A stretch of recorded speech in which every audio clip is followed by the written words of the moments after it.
Just open your eyes, come right in, take off your disguise, leave your worries right at the door, watch them as they drop to the floor. Oh, I wouldn't, have it any other way. I left the room for better days. Your life is sweet like Minute Maid. You shouldn't feel the need to lose your faith. The seasons come and go and change. I just hope you'll hear me say,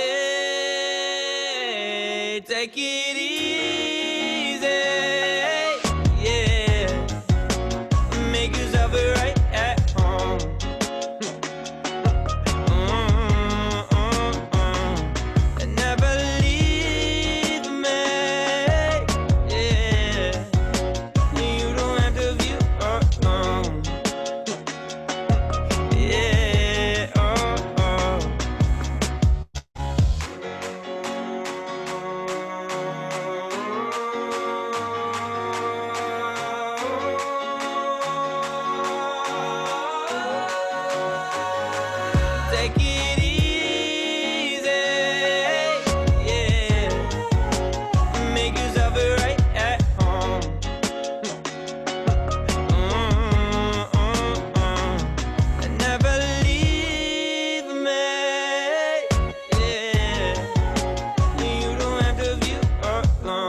Good morning, everybody at KW Milwaukee. It has been 3 weeks since we've all been together, so thank you for your patience. And as we got through Labor Day weekend, and then last week, we had 60 plus people who tuned in and connected to MegaCam virtually.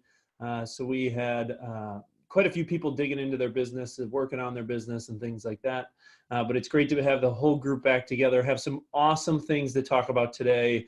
We're going to jump into some information around bridge loans. What are bridge loans? How are they working?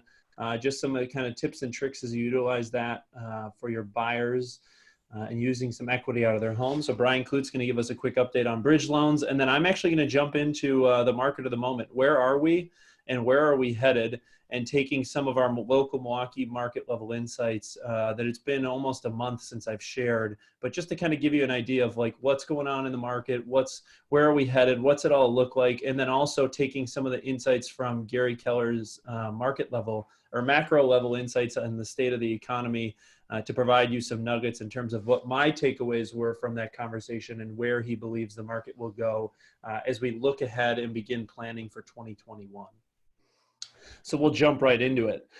Real quick, one of the things that I also try and do too is I understand we have a huge network of people. We have a huge platform. We have a great community and those that are always willing to help, give back, leverage change, whatever that may be. And we always try and give people a platform. And one of the things that I just wanted to bring up to our group is unfortunately, we have two agents in our office, Tim Knuth and Kristen, agents in the North Shore location. Their 17-year-old nephew was struck by a car last week riding to school. And so Tim and his wife, Kristen, are raising some money to help offset some of the expenses for his sister in the funeral as they have to put their 17-year-old down. So he had set up this GoFundMe page. He reached out to me and I said, hey, Tim, we'd love to help you. Just try and close the gap on this to help offset some of the funeral expenses for you. So I just, in the chat box section, even if it's 5, 10, 15 bucks, not a ton of money, but I know that we have a great community that loves to support each other.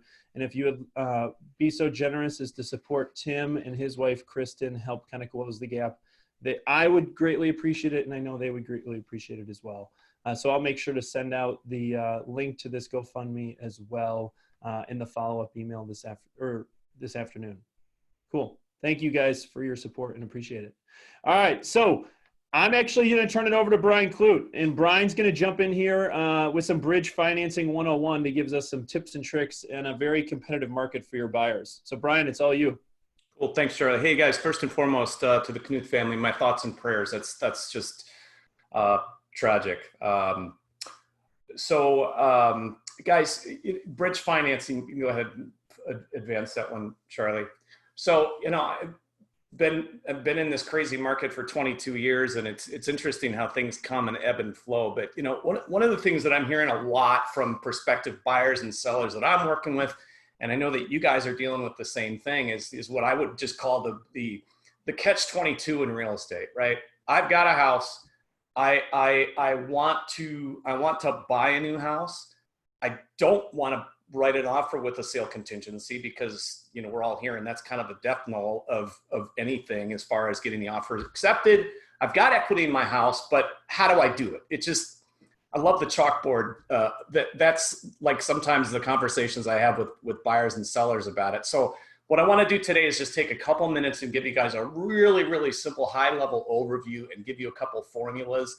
And at the end of the day, I understand that, you guys, it's not, the objective here is not that you're able to fluidly have these conversations at a deep level with people, but, send them our way. We're happy to talk through. So my objective, again, is just to give you a really, really high-level overview. So go ahead. Okay, so what is bridge financing? The term bridge loan is actually a technical term for a specific product, but the essence of what people are talking about with bridge financing is as follows. How do we access equity in the home that we're looking to sell before the home sells? And in doing so, accessing that equity then gives us the ability to essentially come up with and have the down payment for the funds on a new home. And as we talked about just a minute ago, puts that buyer then in a position where they can write an offer without the home sale contingency. So that's the essence of the bridge loan. Go ahead, Charlie. So guys, the way this works is there's a little bit of a formula involved. And the first thing that I would talk through with you guys is to say, help the seller and prospective buyer calculate what their estimated net sale proceeds are going to look like. So you guys are doing that right now as it is. If you've got somebody that's looking to sell a house, you're looking at what is the house going to sell for?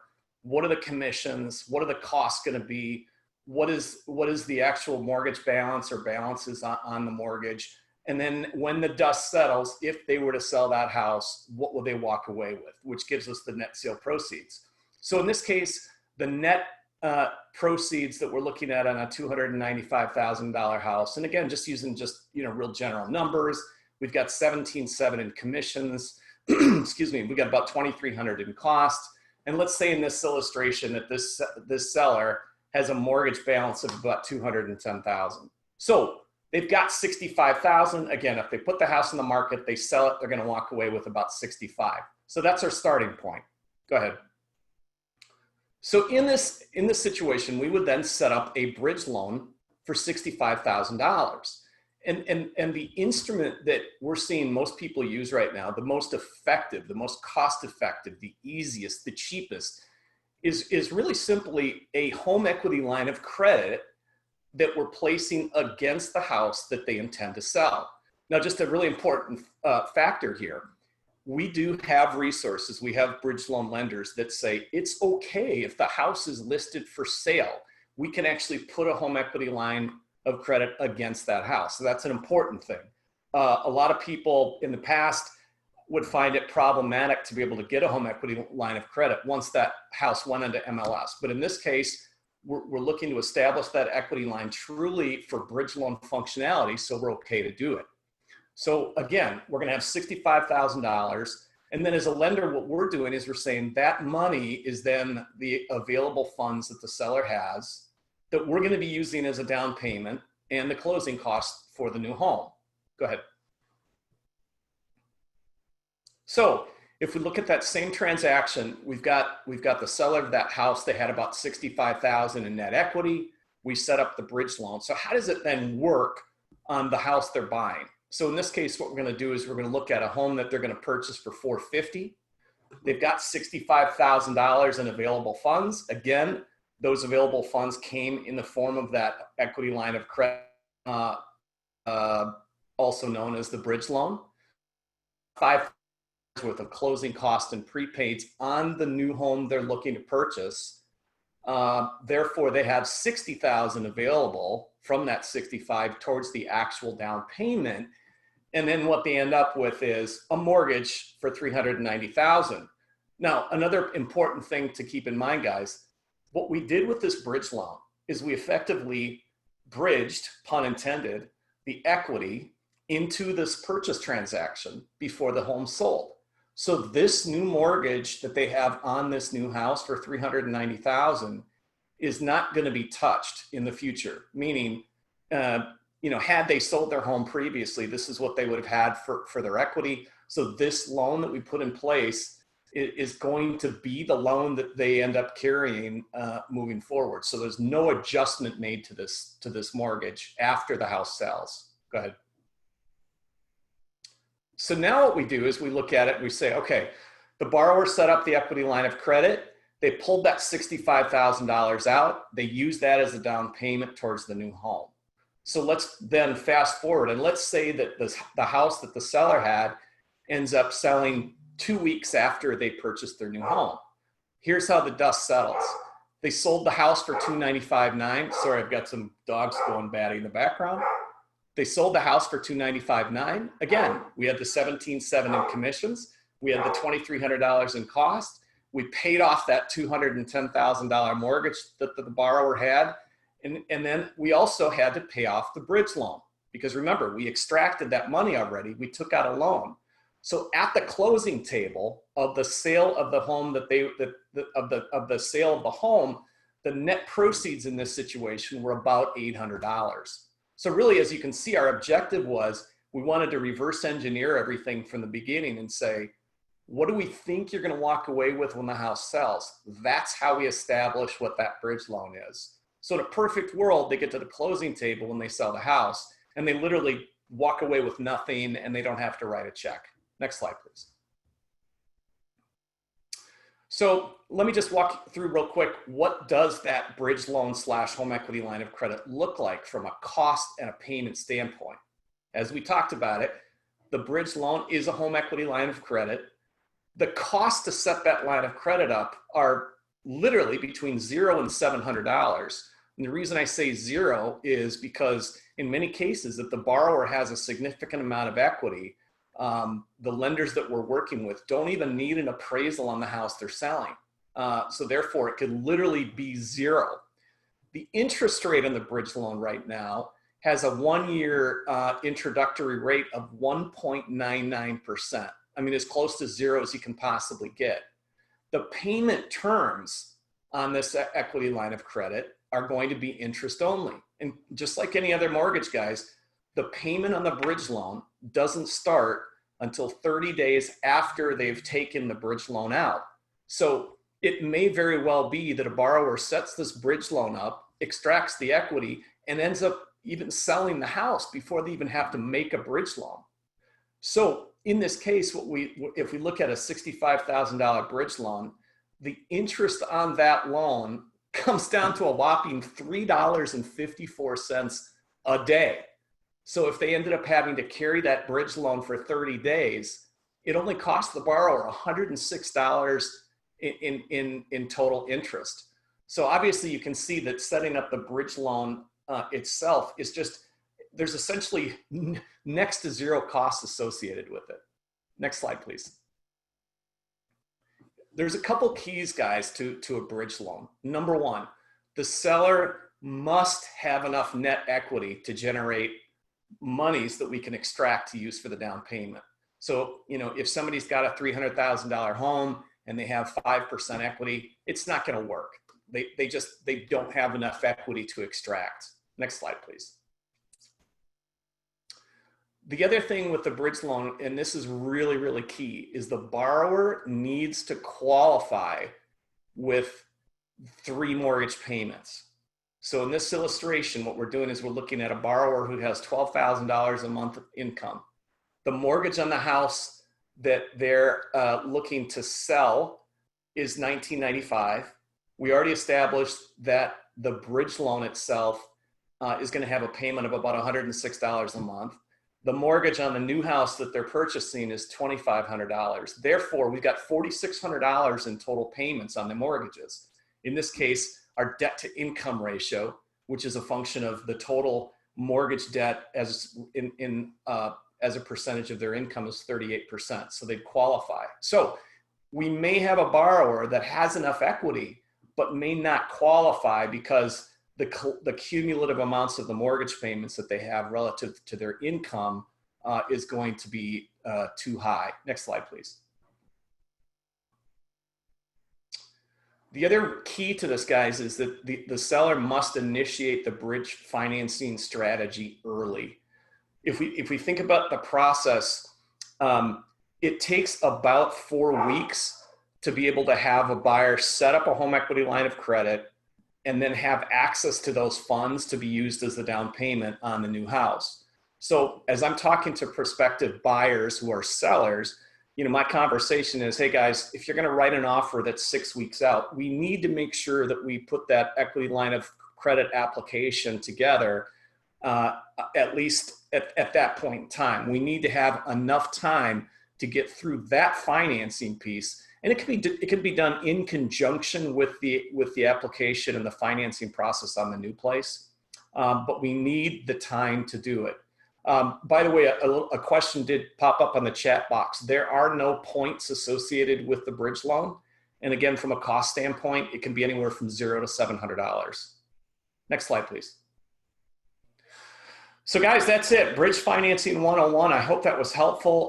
This is my personal cell. So if you've got questions, if you have borrowers that have questions, if you want to run a scenario past me, give me a call. Have your borrowers give me a call. Charlie, any other questions that popped up that I missed? No, we're good on the chat section. Thank you for jumping on to give us a quick, real down and dirty breakdown of what this looks like. Sounds good. Hey, appreciate the opportunity, guys. Have a great week. Cool. Thanks, Brian. All right, I'm jumping over Tech Tuesday. Lindsay, tell us a little bit about agent websites and what we got going on for Tech Tuesday. All right. Hello, everybody. Good morning. So we're talking about the agent website. So this is all about your personalized website through Command.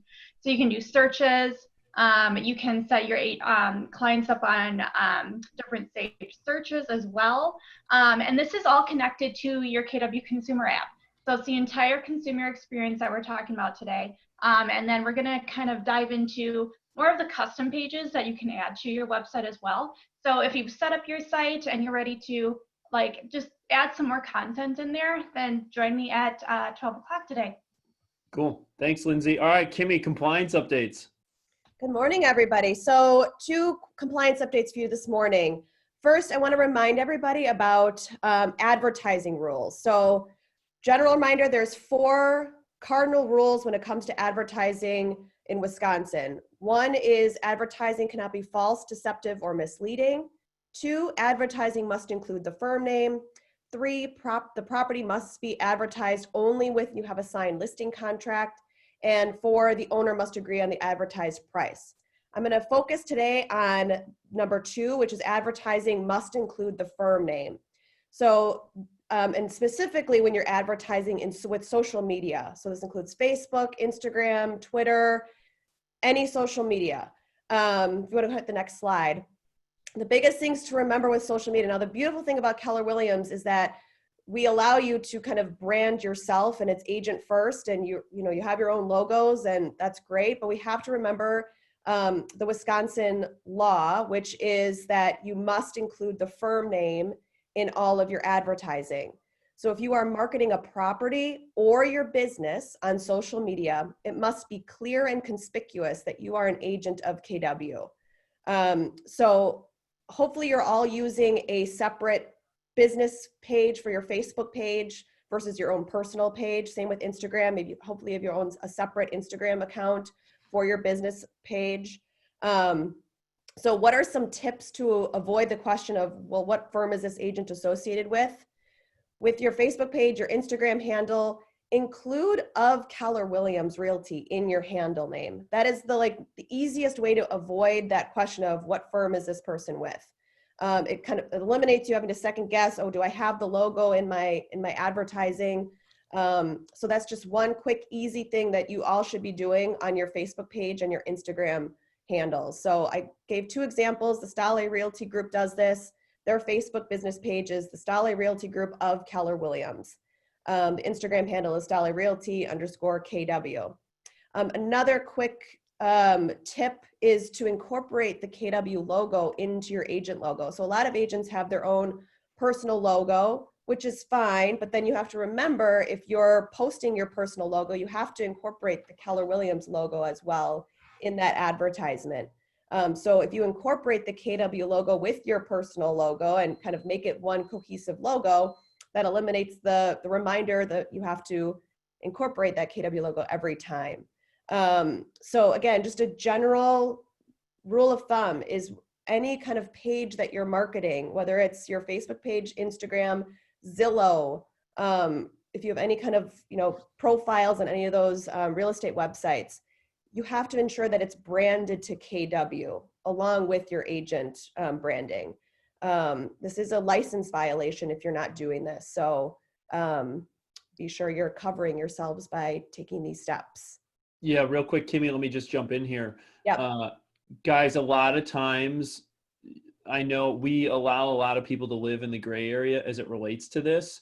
I will tell you, we got an email last week from the Wisconsin DSPS, and they will take violations of this very clear, which will impact your fiduciary responsibility as being a licensed agent.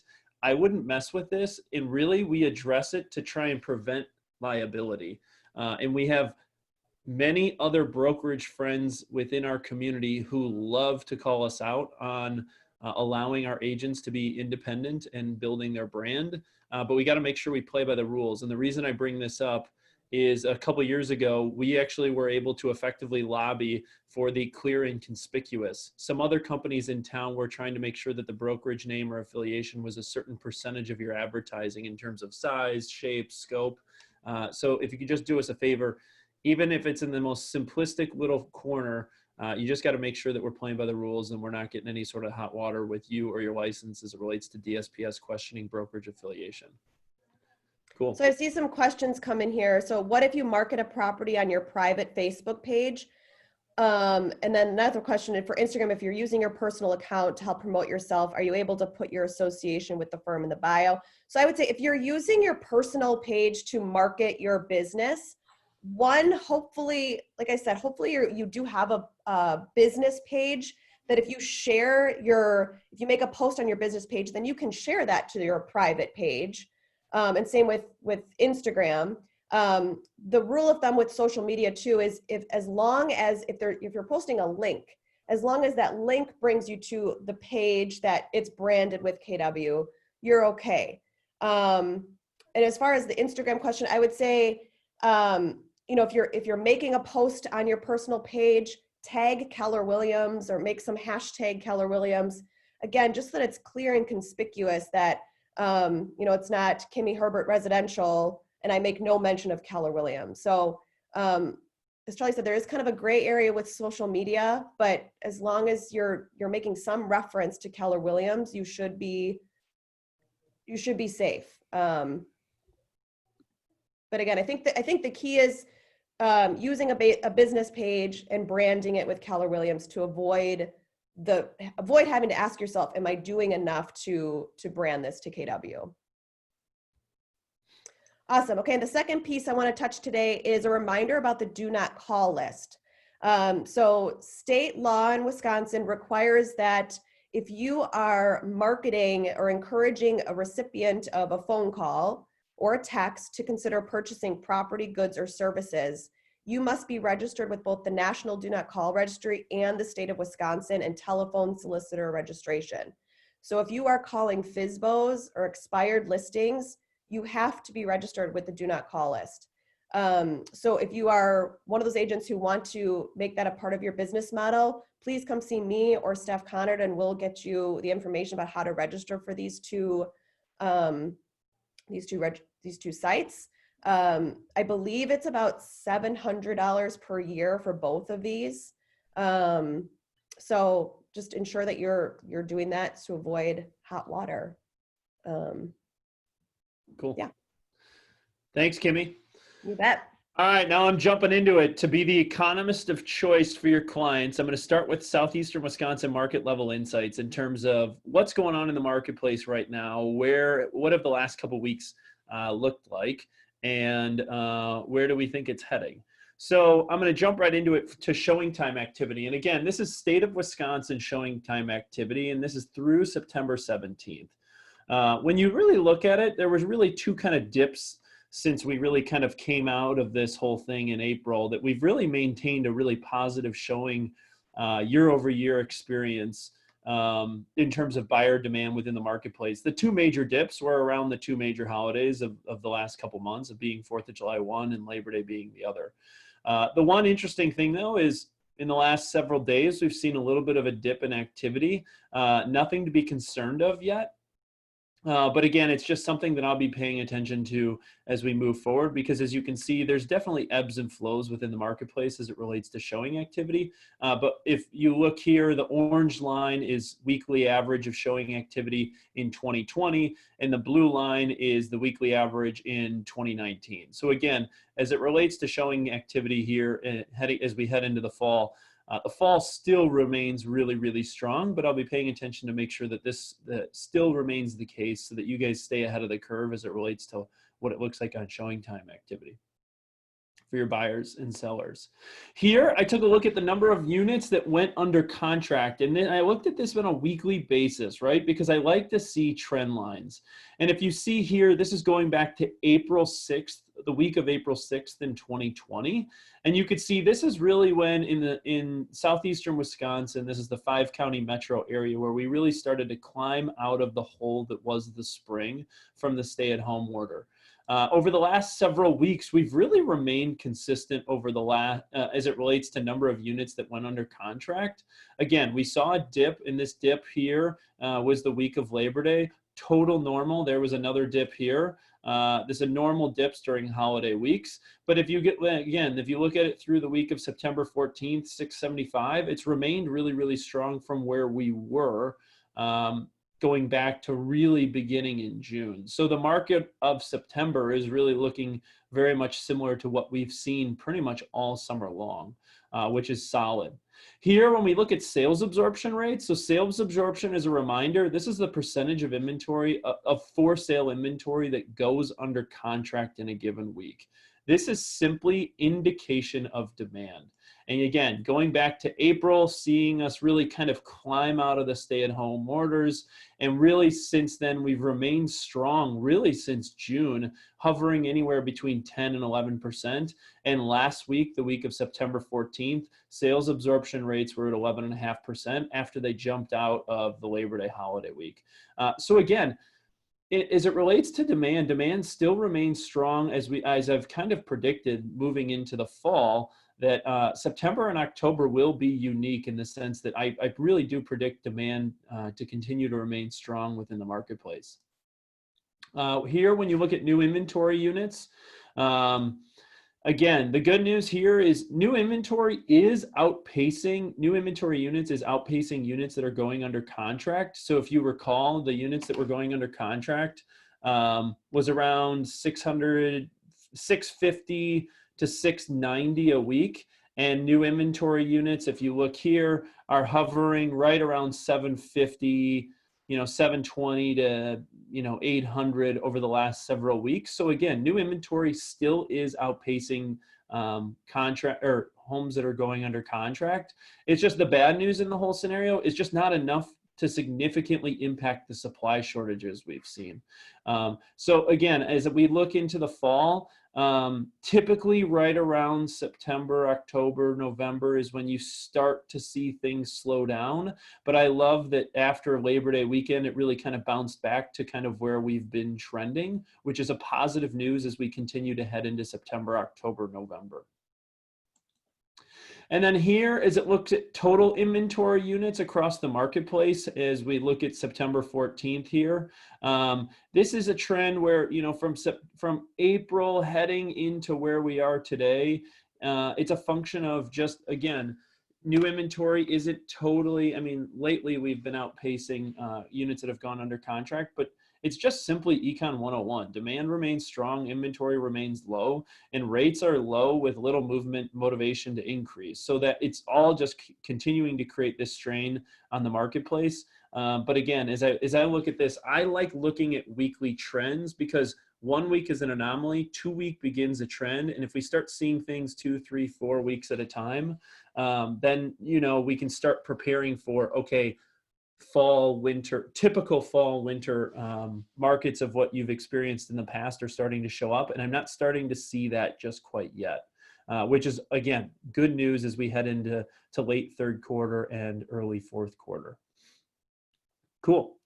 And as a reminder, I will always send these notes back out to you guys in the follow-up recaps. So now that's kind of like where the market is of the moment, right? Where are we in southeastern Wisconsin? Now what I want to kind of do is dip into a conversation that Gary Keller and Jay Papazan had at Mega Camp last week. And this conversation was had on Tuesday morning and is all around where do we see the market going? And while these guys said they'd love to have a crystal ball, they just don't know. So I took some nuggets from their conversation to say, okay, if I were an agent today in Milwaukee, knowing what I know about the trends of what I just saw, and I'm starting to wrap my head around where is the market heading in 2021 so that I can effectively begin to plan my strategies or evolving my business or taking advantage of accelerated trends. So I can understand where this thing is going heading into fourth quarter of 2020 and into first quarter of 2021. So a couple key things here that I thought that Gary and Jay really discussed were really important to kind of frame our mind around this.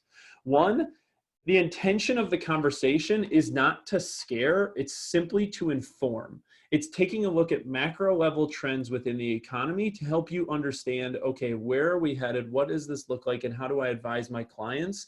And also so that you're prepared of where this thing may be heading in the next, just call it 1 to 2 years. And the goal of it is simply to gain perspective, right? To better understand how to behave in this marketplace. And lastly, trends have accelerated the evolution of our industry, right? Trends have accelerated the evolution of our industry. And what we've seen is things have been really kind of building to this moment as it relates to first quarter of 2020 is now trends are accelerating the evolution of technology, accelerating the evolution of how we approach our business and things like that. And Gary's really big kind of statement that really hit me over the head last week was those that defy evolution will be exposed. So my first question to you as you start to look ahead to fourth quarter and into 2021 is, how are you continuing to evolve your business to stay ahead of the market of the moment? Because you can't worry about how you used to do business or how you do business today. You have to begin thinking about how you continue to do business moving forward, heading into 2021. And those that defy evolution will be exposed.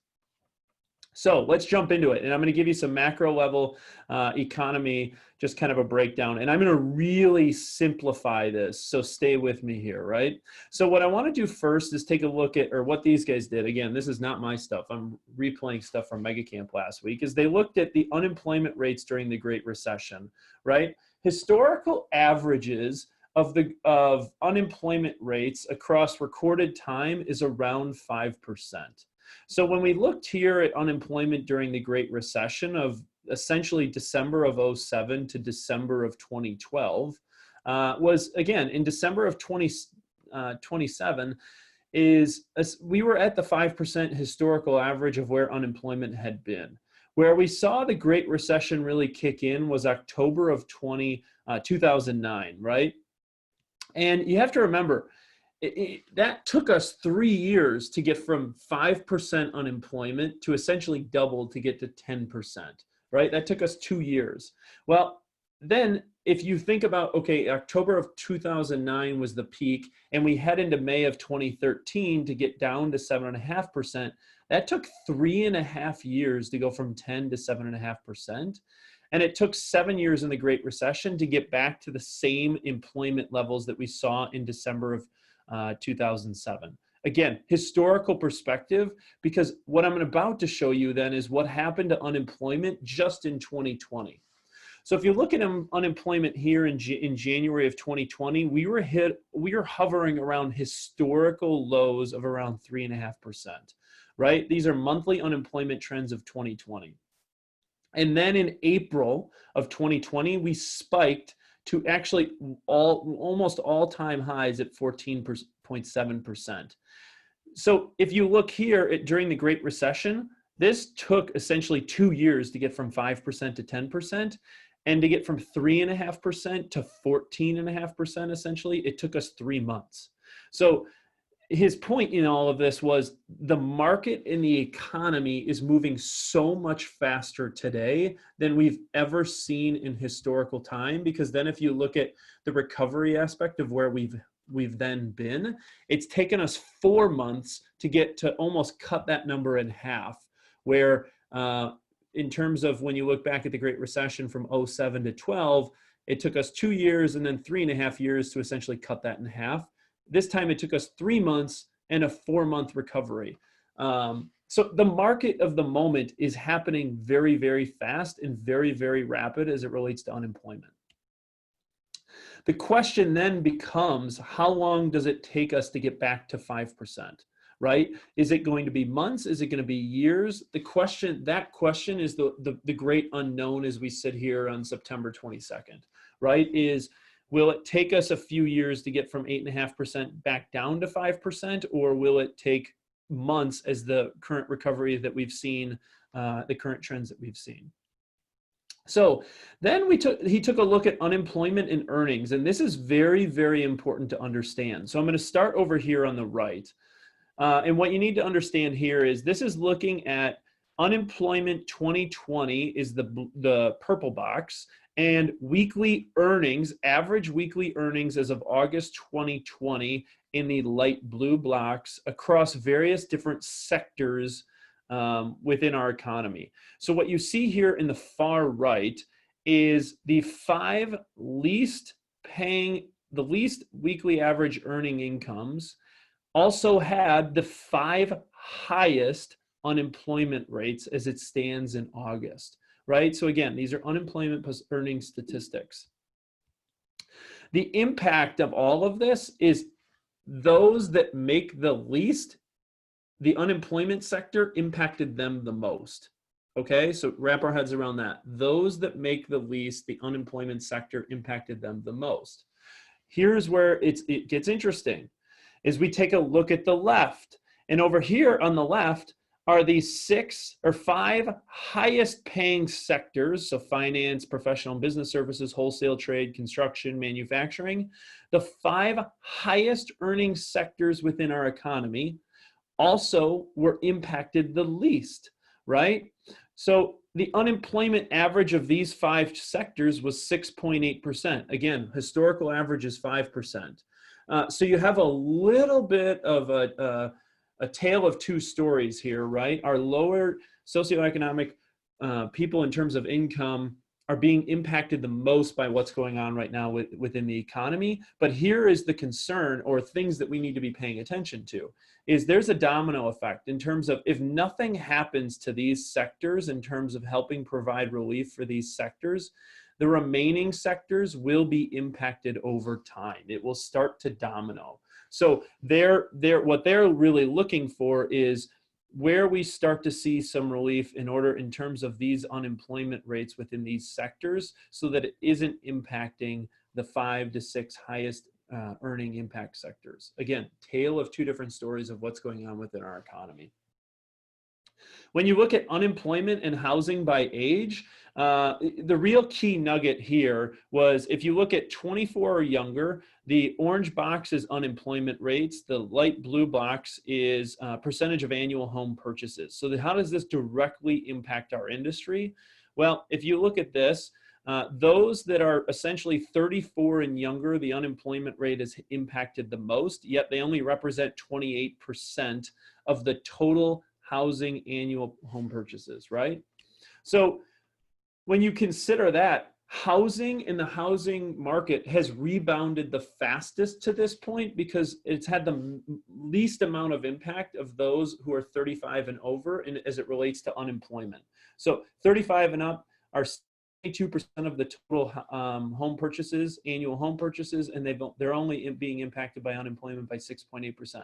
Again, very strong. It's a good thing, good thing, bad thing. Bad thing is that below 34 is the largest generation, even bigger than baby boomers. So again, we have to help that economy of the younger population recover to get jobs and earn income. But as it relates to our industry, we've been able to rebound the fastest because the 35 and plus has been least impacted by the unemployment rates. And then one of the other factors that he looked at was GDP, so gross domestic product. And for those, what is essentially gross domestic product? Gross domestic product is simply consumer spending, right? And when you look at it, at the peak of depression, at the peak of the Great Depression in the 1930s, the peak of the Great Depression, GDP was minus 12%, right? And you look at the peak of 2009, the Great Recession, it was minus 2.8%. Right. And again, as we saw earlier, that took almost 2 years of trends. Or essentially, he went back to say it started in 2004 of going down this way. But it took almost 5 years to get to this point where, again, the market of the moment was we were actually seeing growth. We had a little bit of a dip in 2019, and then it totally just fell off the cliff. So it's unlike anything that we've seen in terms of the history of time. We've never seen a drop of this impact or speed as it relates to consumer spending. And they're not sure where this is headed. Again, he doesn't have the crystal ball because the speed of which the impact on our marketplace has never been seen before. So zero clue where it's going as it relates to consumer spending. Next, he took a look at home pricing, and what you see here is the orange bars here is interest rates over time, starting in January, and the purple graph is median home price across the United States, right? And what we're seeing is continued home pricing, year-over-year change in price, continue to appreciate, up 6.4%. And he also sees zero motivation from the feds to increase rates anytime soon. He almost made a prediction of the sense that rates may stay this low for the foreseeable future because he really doesn't see any motivation to raise rates as it relates to stimulating where we are and where we're headed. And then months of supply, what's going on with the supply inventory? A couple things to note here is if you really look at this, the orange line is 2019 months of supply. The purple line is 2020 months of supply. The importance here as it relates to looking at these two things is pretty much almost every month except for April and May and June, they were really below four months of supply. And what the historical perspective we're learning from this is in 1999 to 2016, which is essentially 17 years, there was only 4 months with 4 months or less of inventory, Okay, over a 17-year period, there was only 4 months with less than 4 months of supply. From 2017 to 2019, which a 2-year period, 20 of the 43 months have been below 4 months of inventory. And there doesn't seem to be, especially with rates being so low and prices continuing to appreciate, there doesn't seem to be much relief on the horizon as it relates to inventory. So the markets that we've been operating in essentially since 2017 will foreseeably continue heading into 2021 and possibly and potentially 2022. And so when you look at this, when you look at, okay, here's what's going on with unemployment, what's going on with GDP, what's going on with pricing and sales in the market, and what's going on with rates, all of this has led to what's going on within the local market. And what you can see here is across many of the major metropolitan areas across the US, you can see 3 factors. You can see what all of this has done so far in 2020 as it relates to unit sales, as it relates to what it's done for price, and what it's done for inventory. And when you combine, again, GDP, unemployment, and inflation, when looking at the 3 factors that impact our industry the most, it's pretty much the tail of what we're seeing nationally is the same thing that we're seeing in Milwaukee. So I pulled these numbers this morning. We've been very fortunate that the market's actually only down 3% so far year to date as it relates to unit sales. Pricing is up 7.5%, while inventory remains down 17.5% year over year. Again, the story that we've been telling, it's simply Econ 101. Low levels of supply, very favorable interest rates with high levels of demand are going to continue. We will continue to see low levels of inventory and prices continuing to appreciate over time. So we don't see inventory resolving soon, and prices will continue. That will lead to inflation here shortly. But you can see from a Milwaukee perspective versus our major metropolitan counterparts, Milwaukee's market has been very, very good and healthy as it relates to 3 major market conditions. Hey, Charlie. Yeah. That 3.2%, that was in comparison to last year, correct? Correct. So I thought that was interesting. One of the other things that Gary and Jay had mentioned is that they were looking at last year's numbers and it was down like 4.5% from last year across the country or overall. And he said, you look at 2019, which is arguably one of the best years in real estate ever. And then you look at 2020, which is just one of the strangest years that we've ever had, and to only be down 4% on a, overall basis is pretty incredible. You're totally spot on, Ross.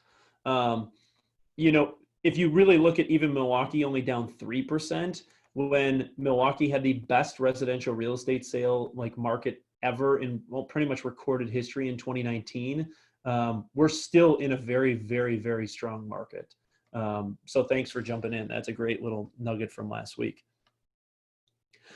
So what's next? I'm going to I'll pass these slides out to everybody to make sure that you have access to them. But where we're really headed is kind of the housing market's in a K-shaped recovery. And the K-shaped recovery was something new. I wasn't really familiar with this. And it's going to have 2 kind of major impacts. One, the owner-occupied market will continue to see strong demand. Single-family residential homes, 2021, they're foreseeing to be a strong marketplace because of low interest rates, incomes from earners, and the highest percentage of people who are buying homes remain stable. Sales may be limited with low inventory, right? They see some potential stumbling blocks as it relates to the investment market due to high unemployment within the sectors that are typically within the rental market. This could push rents down. And so we'll see where that goes. But what a K-shaped recovery really looks like, and this is kind of what this is kind of referencing or referring to, is if you have employment and income here on the left, and then you have time over here on the right, you're going to have the indirectly impacted industries. So again, the top 5, average of the top 5 highest income earners will continue to thrive. And the directly impacted industries, which is the top 4 most impacted as it relates to least income. Average weekly income is being impacted the most. And you're going to see a little bit of a K-shaped recovery until we can get the directly impacted industries more into a flatline support and function. So you won't see, what they're essentially saying is you probably won't see much of a total negative impact on the single family housing market as it relates to those demographics moving into 2021. But what could go wrong is where this whole unemployment goes as it relates to forbearance and people's abilities to pay their mortgage. So here is loan delinquency over time again in 2020, as it from January up to July. And you really saw, now 3% isn't a huge number. It's not like what we saw in the Great Recession, but again, looking at trends over time is, can we stymie this as it relates to loan delinquency within the mortgage rates, and again, helping our macroeconomy improve over time. So there was a lot to unpack in all of this, right? And essentially is, what do we have to look forward to, or what can make a difference? There's two things, right? It's either one, something that helps us get back to closer to normal before we get a vaccine, which is rapid testing, widespread organized contact tracing, improvement of treatment protocols, or two is getting a vaccine much sooner than expected. But what his word of caution was in any of this as it relates to people's mental ability to understand how to get over the health situation within the US right now is, even with a vaccine, they think it will take roughly 18 months to 2 years to make its way through the population for people to get back to feeling comfortable to their regular, normal, everyday activities. So his word here is yes, we've had a very rapid recovery, but if you look at the psyche of America and as it relates to things that can directly impact the psyche of America to get back to spending and increasing GDP, it's going to take some time for that to work through the public sector in order for us to get back to kind of where we were in 2019 and early 2020.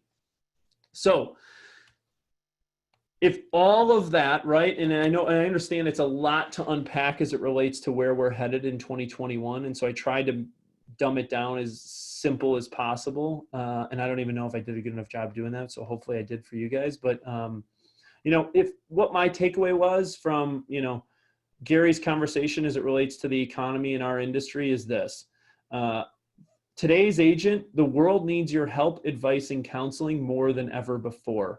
Why? Because the complexity of the marketplace will force people to seek a market level expert, and they will seek you out like never before. The demand for your role within the fiduciary responsibility of helping serve in the transaction has never been greater because of the complexity, right? His word of caution is also, though, the margin for error is extremely small. And what he means by that is there's an incredible amount of competition in the marketplace right now as it relates to real estate agents, people trying to intervene in terms of it relates to your commissions, and you don't have much room for error. So the world needs your help. It needs your advice. It needs your counseling, and your margin for error is extremely small. And you have to continue to evolve your business looking into 2020 so that you are not exposed. Because he stated at the very end, he said, those that gain market share in a market like this will hold it forever. And those that lose market share in a market like this will lose it forever. And it's our job at Keller Williams in general, of speaking to the entire group, is to ensure that you have the ability, the tools, the resources, and the technology that you need in order to take the market share, in order to continue to build your business moving forward in the market of the moment. So that was a ton to unpack from MegaCamp. That was just one session, but I thought it was the most impactful in trying to help understand where do we think this whole thing is going. Net, there's no crystal ball to tell us where we're headed, but that we will continue to push and evolve our businesses forward to help give you the resources so that you can continue to provide the help, advice, and counseling and be the market level expert for your clients. So I'll package all of this up and send this out in my recap that will be sent out to you guys sometime today or this afternoon for you guys to take a look and kind of recap and take down. I'll also include a great little article on the Outfront, KW Outfront magazine that also helps you kind of break down some of the conversation that was had this morning. Cool. All right, we're wrapping it up with training and education. Mandy, I'm turning it over to you. All right, good morning, everyone. A few things to highlight for this week and then an exciting announcement coming up for next month. So attention ALC members, both Lake Country and North Shore, we have an ALC meeting tomorrow with a special guest. So don't miss that one. It's going to be great. We're going to be going over all the secrets of the MREA.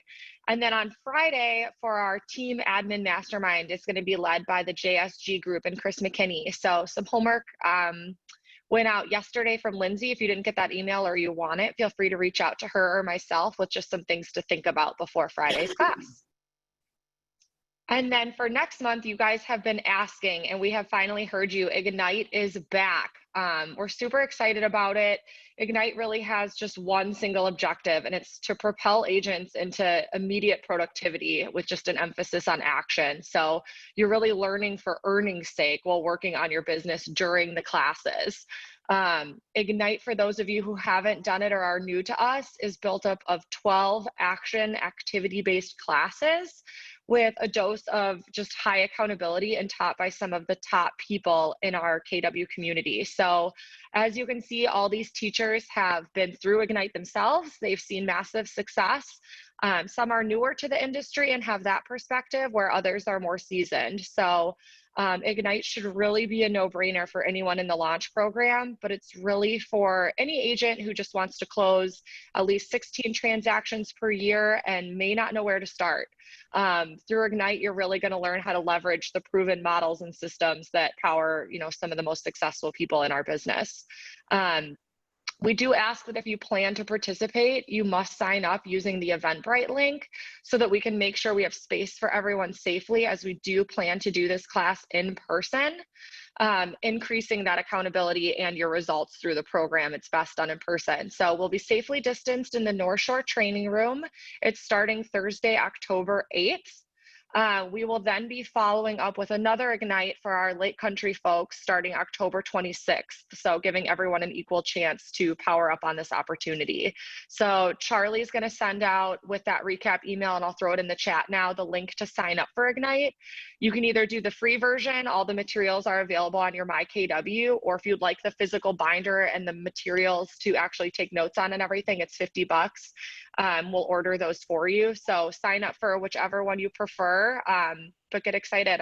I'm excited to be back in the classroom with you guys and launching Ignite next month. Thank you, Mandy. Guys, the biggest thing here with Ignite that I just want to kind of really hammer home for the group is, one, we have a phenomenal group of instructors, and two, your success in Ignite is directly correlative to the activities and accountability. So we are going to try and pull this off in person in both North Shore starting on October 8th and in Lake Country starting on October 26th. And you're welcome wherever you sit in Milwaukee to attend either session. But we do plan to do this in person because there is a direct correlation to the accountability and the activities that are done and the success and the income that you earn. So know this, we've been working to pull this off in a very safe manner in the best way possible. And if you have questions, don't hesitate to reach out to myself, Mandy, or Diana as it relates to Ignite. But many people have been asking for it. It's a great class. And many people ask me, how do I get into production, or what is the key to success? And I would say, go talk to Peter, go talk to Nikki Kunick, go talk to Kimmy Herbert, go talk to Ross. I mean, all these guys have taken Ignite and saw a massive success quickly in their business. And so we're really looking forward to bring this back in both October and November in Milwaukee for you guys. So that is it. It is 9:58. The Lake Country crew, I will let you guys jump off to your Lake Country meetup. North Shore crew, I will convert over to new listing and buyer needs, so feel free to stick on, and we'll wrap up. Guys, have a great week. Enjoy the beautiful September weather. And if there's anything you need, please don't hesitate to reach out to anyone on the leadership teams. We're here to serve you every single day. Have a great day, guys.